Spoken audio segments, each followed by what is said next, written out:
Well, hello, everybody. My name is Anais Vieta Miracle, and I'm the Chief Communications Officer for Southwest Key Programs. It is November, and it's not only holiday season, but it is also Family Literacy Month.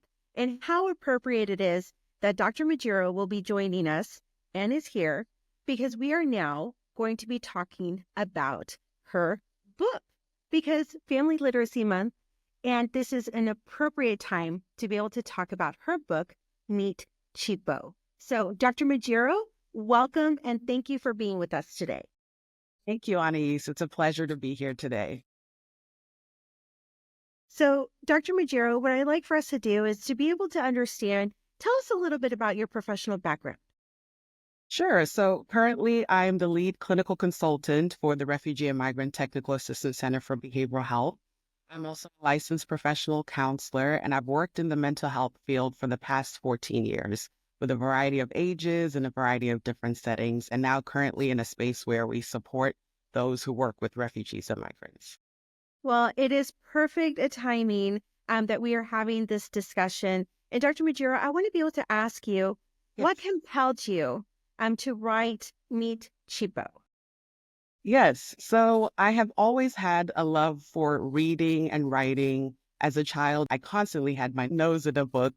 And after moving to the US, I think the combination of my love for my home country and missing home, my love for reading and writing, and also just the passion that I've had since I was a child to empower other children and women kind of all combined brought this idea of me wanting to write a book that others could relate to.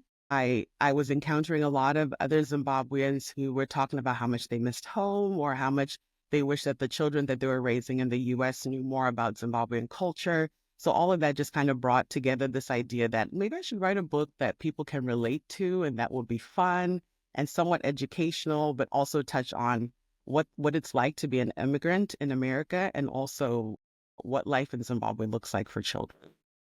Wonderful. Well, I did read the book, and I do have to Great. say, it is a very vivid story. I can see the yellow school bus. I can hear the students in the school. I can Yeah. really hear Miss Green welcoming Chipo. And just having that, it really, I mean, there are some beautiful illustrations in this book.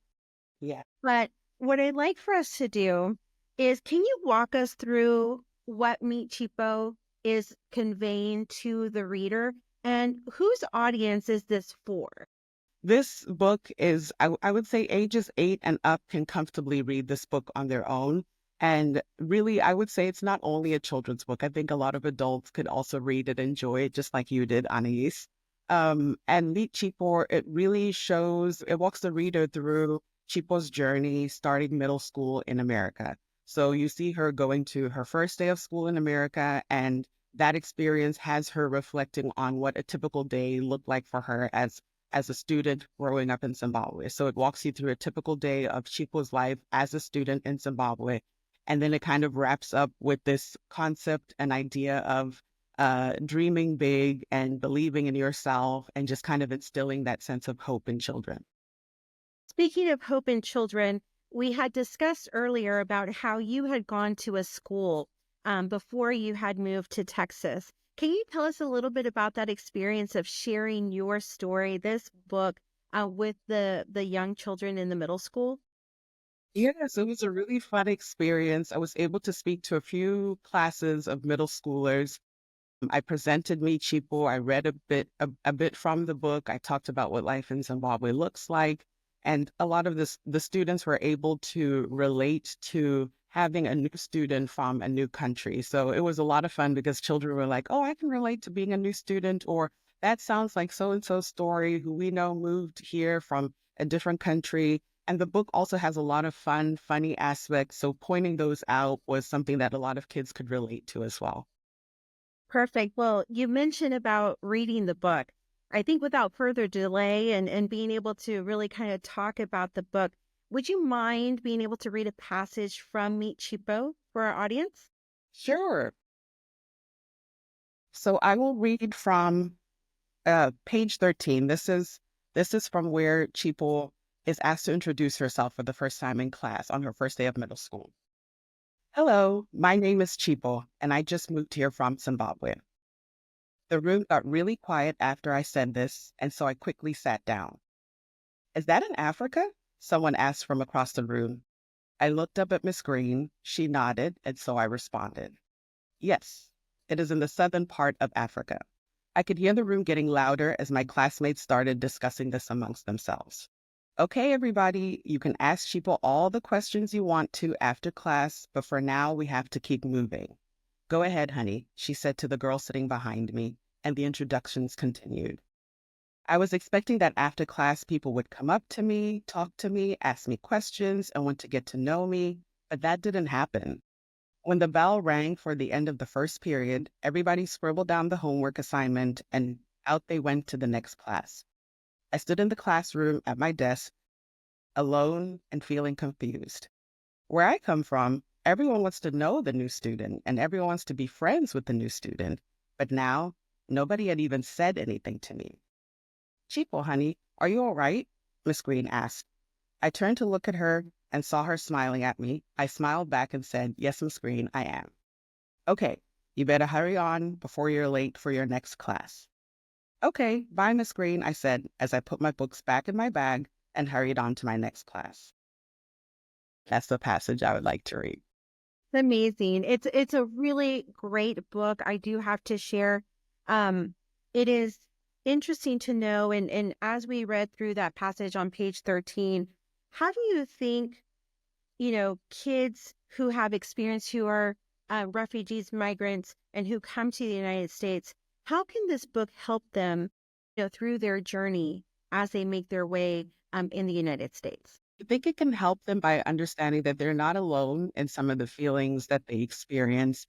A lot of times we hear about the immigrant experience from adults, but a lot of times with children, we're kind of told, oh, children are resilient, they'll adapt easily, but that's true. They will adapt. They can adapt easily, but for some, it's not as easy. And so this book I think it can help children to feel not alone in the experience. And then, as I noted earlier, it ends on a note of hope.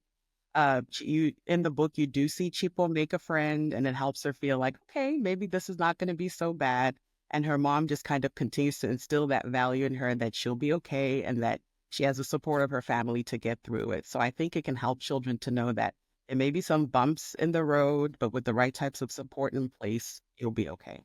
That's beautiful. And I do have to say, in the book, she meets Kim Lee, Yeah. and she's Vietnamese. And so I believe I share with you, my husband's Vietnamese, and it really kind of hit home. And so, it was something that it can be incremental.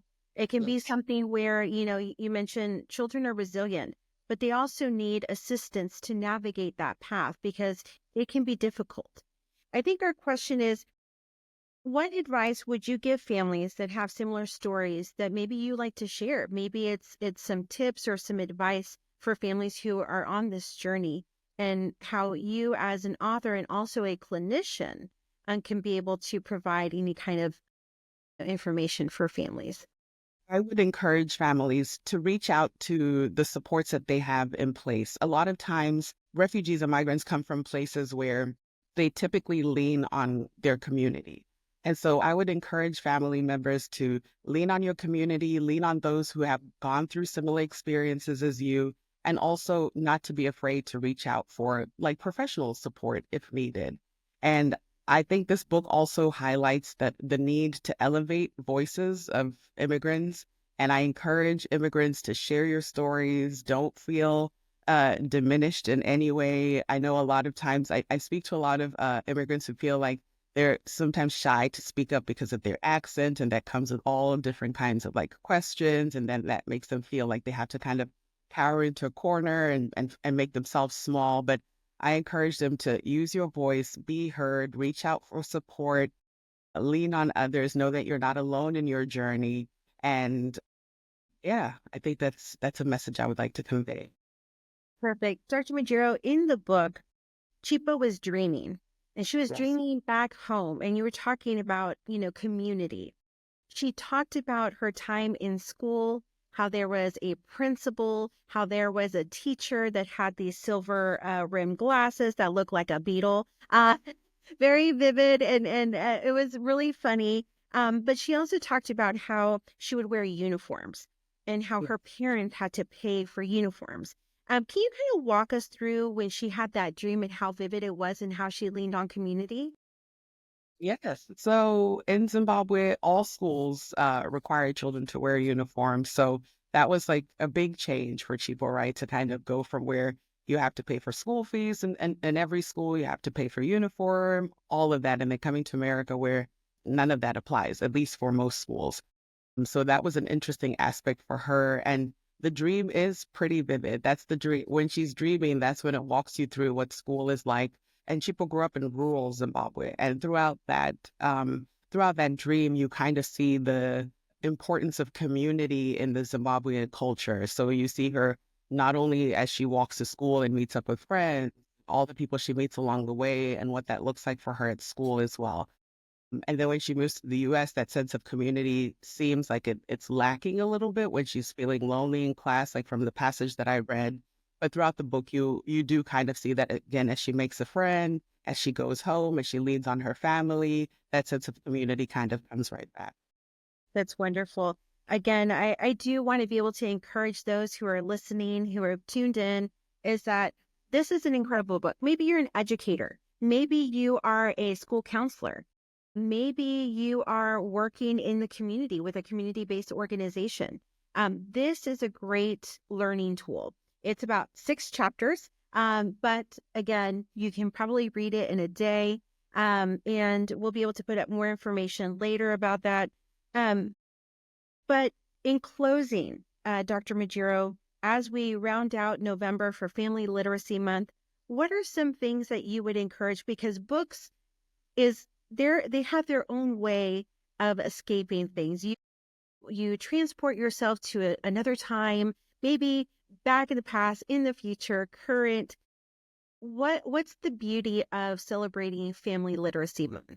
That's a great question because for me, as I noted earlier, I always had my nose in a book growing up. And I find there's so much beauty in being able to enjoy the aspect of reading, whether you do it on your own, whether you read together as a family. I highly encourage families to create time and space to get together, read with your children, encourage your children to read. I think it expands a child's world when they're able to like explore their imagination and get lost in a book. And I think that books can also be very powerful in terms of they can be very therapeutic. For me, reading, well, writing and reading were both very therapeutic. That's another, when we think about, people going through difficulties, adjusting to life in the US, all of that, we talk about what are some ways to cope. Reading is a great coping strategy. And again, as I noted, it's so important to elevate the voices of immigrants. So I encourage those who love to read. Everybody has a story. So if you feel like you have a story to share, get to thinking about writing. Write your story, share your story, read from others who have similar stories as you. Reading is such an important tool. And I love the aspect of Family Literacy Month because it can really encourage people to say, okay, how can we read together as a family? And it can bring people together again, and it can elevate voices. Beautiful. Well, as we conclude our show today, Dr. Majero, one, I want to thank you very much for your time and for sharing, this book, Meet Chipo, and for being an author and sharing this story. In closing, what would you like to share? Anything about RMTAC or the work that's being done? Anything as we close out our show today? So throughout this time that we've been speaking on ACE, we've talked a lot about refugees and migrants, and I think it would be amiss for me not to mention the great work that we're doing at RemTech.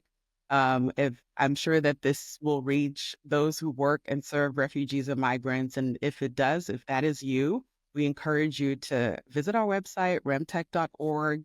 Get connected with us. We can provide a lot of resources and support to you and the work that you do through consultation and technical assistance. We're new, but we're up and running and ready to go. And so we hope that we get to connect with you all and help you as you serve this really important and sometimes vulnerable population and assist us as we again try to elevate voices and ensure their well-being. Thank you very much, Dr. Majero. It's been very inspirational today. Again, as we close out for November for Family Literacy Month, please find out more information about Meet Chipo, a great opportunity to learn more. And again, thank you so very much, Dr. Majero, for your time today. And that concludes our session. Thanks so much, everybody. Thank you, Anais. Thank you, everyone.